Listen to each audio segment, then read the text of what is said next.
आय मनुष्य जीवन आप जी को मिला है परमात्मा प्राप्ति के लिए, और इसका कोई यूज नहीं। यदि आप ये कार्य नहीं करते हो, बाकी जो संतानोत्पत्ति, उनमें मोह ममता, उनकी परवरिश, ये तो पशु पक्षी आपसे भी ज्यादा प्यार और श्रद्धा से करते हैं। तो पशु और पक्षियों के जीवन में और आपके जीवन में कोई भिन्नता नहीं। परमेश्वर ने मनुष्य जीवन वैसे ही नहीं दिया, क्योंकि जब तक हम तत्व ज्ञान से परिचित नहीं होते, हम इसकी कीमत से, इसकी वैल्यू से परिचित नहीं है।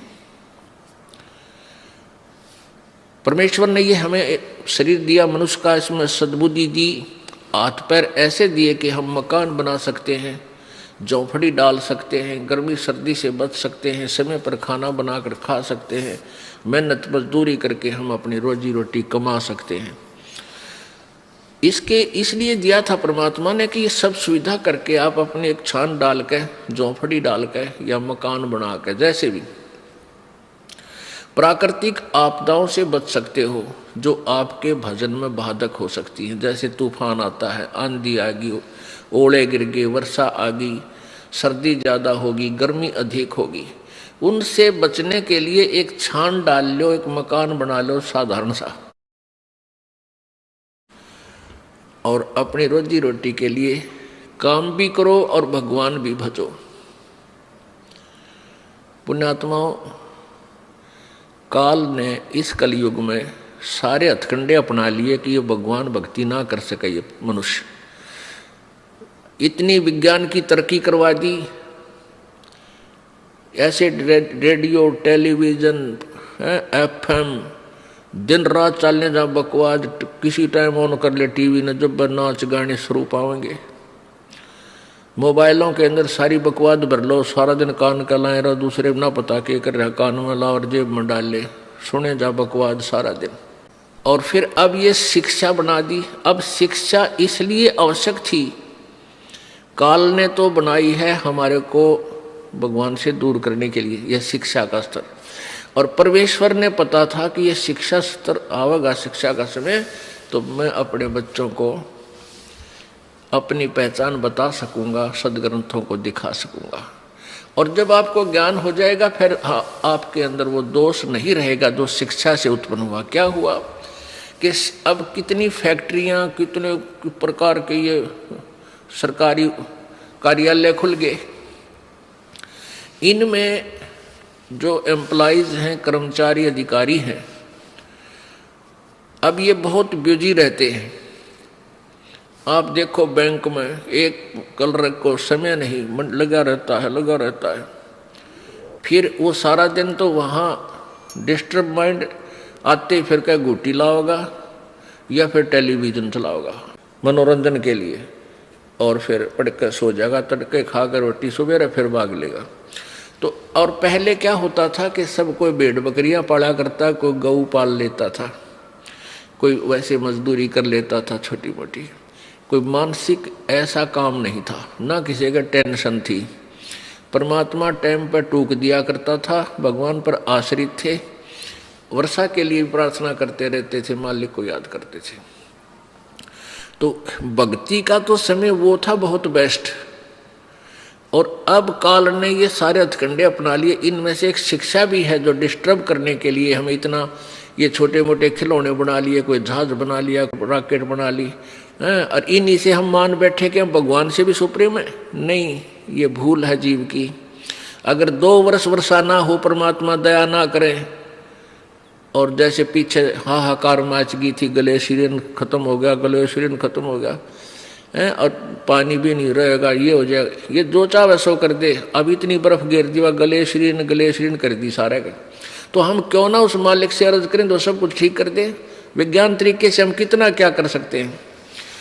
तो अगर 2 वर्ष वर्षा ना हो ना, ये सारे रॉकेट, ये जहाज उस एयरपोर्ट पर खड़े खड़े जंग लगाए, इनका कोई बैठनिया नहीं पावे इनमें, न ये टेलीविजन देखे, क्योंकि पेट ना भरेगा। बकवास तो जब आवे, जब हमारे अंदर समय पर टूक मिल जाए प्राणी को।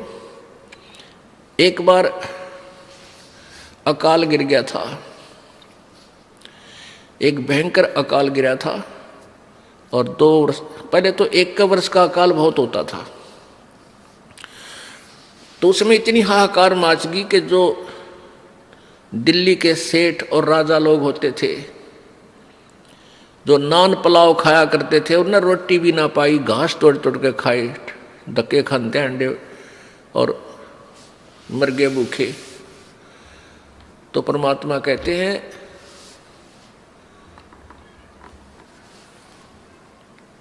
शहजादे मांगत फिरे, वो दिल्ली के उमराव, जिन रोटी पाई नहीं जो खाते नान पुलाव। तो 1 वर्ष भी परमात्मा का झटका इन वैज्ञानिक या किसी भी सिर फिरे पर कतई नहीं उठेगा। इसलिए परमात्मा हमें ये याद दिलाना चाहते हैं कि मनुष्य जीवन आपको इसलिए मिला था कि आप परमात्मा की भक्ति करो और पीछा छुटा व्याह से। तो जैसे अब मानसिक काम ज्यादा हो गया, मानसिक काम नहीं है, उनको टेंशन बनी रहती है। क्यों? पैसे वाला शराब भी पीवे, बकवाद करे, सारे उत्पन्न करेगा। तो शराब पी कर आता है घर में, उसकी पत्नी और बच्चे उससे दुखी हो जाते हैं, टेंशन का कारण बन गया। कोई भी घर खाली नहीं रहा जिसमें कोई नशा ना करते हो। या बिजली क्यों गिर गई? क्योंकि काल नहीं चाहता कि ये प्राणी भक्ति करे। मान लीजिए कोई एक घर का सदस्य उपदेश ले भी लेता है तो बाकी शेष जो है वो सारे आन उपासक, और कोई ना कोई बैल, कोई मांस खाता है, कोई अंडा खाता है, और कोई शराब पीता है, कोई तम्बाकू पीता है। और फिर आन उपासना में इतने गहरे रंगे जा चुके हैं कि उस सत साधक के साथ संघर्ष शुरू कर देते हैं, उसके नाम को भी खंडित करवाने की चेष्टा करते हैं। ये काल का जाल है। तो इसके लिए हमने सावधान होना है और पूरे विश्वास के साथ मीराबाई, ध्रुव और प्रहलाद जी की तरह हमने दृढ़ होकर इस मार्ग को अपना सफल करना है। तो प्रसंग चल रहा है कि साईं इतना दीजिए जिसमें कुटुंब समावे, हम भी भूखे ना रहे, अतिथि ना भूखा जावे। अब हमारे लिए परमात्मा ने ये उदाहरण दिया है कि इस कलयुग में अब वर्तमान में जो माया जोड़न की दौड़ लगी है, ऐसी होड़ लगी है कि इस इंसान को माया के सिवाय पैसे के अतिरिक्त कुछ भी दिखाई नहीं देता। ना नाता दिखाई देता है, ना कोई लाज शर्म लोग की रह रही है। तो ये ऐसा क्यों हो गया? अज्ञानता से। परमात्मा कहते हैं ये काया तेरी है नहीं, माया कहां से हो, और चरण कमल में ध्यान रखो, इन दोनों को खो। अब काया तेरी है नहीं, शरीर है तेरा नहीं, और तू संपत्ति ना अपनी मान बैठा, नालायक के भूल पड़ गई तेरे। तुम मालिक को याद कर, ये ना तेरी शरीर है ना तेरा संपत्ति है, इन दोनों को भूल जा और मालिक ने याद रख। इस मिट्टी से ये 5 तव का पुतला जब ये समाप्त हो जाएगा, इसका समय पूरा होगा, उसी समय इसको सभा कर देंगे, जला देंगे, ये राख बन जाएगा, पहचान भी नहीं होगी ये किसकी है, और इसके ऊपर गद्दे लोटा करेंगे। और इस मिट्टी से हम लाभ उठा सकते हैं, परमात्मा पा सकते हैं, इस मिट्टी से हम सोना बना सकते हैं। उसको भूलकर हम केवल एक ही काम लगे रहते हैं, संपत्ति माया जोड़ने के।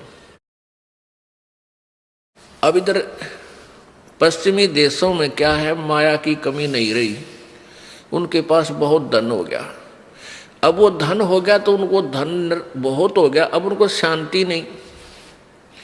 शांति प्राप्त करने के लिए वो उस माया ने छोड़कर नो कहें बाहर जंगल में बैठते हैं जा करके, हफ्ता 10 दिन 15 दिन किसी तरह शांति मिल रहा है। तो पुण्यात्माओं, इस बीमारी ने कट्ठाई क्यों करे? परमात्मा पर विश्वास रखो, कैसे मदद करेगा भगवान आपकी। कबीर साहब कहते साईं इतना दीजियो जिसमें कुटुंब समावे, हम भी भूखे ना रहे, अतिथि न भूखा जावे। इतना मांगिए। परमात्मा जब आप सच्ची भक्ति करोगे, आपके किसी भी कार्य में बाधा नहीं आने देगा।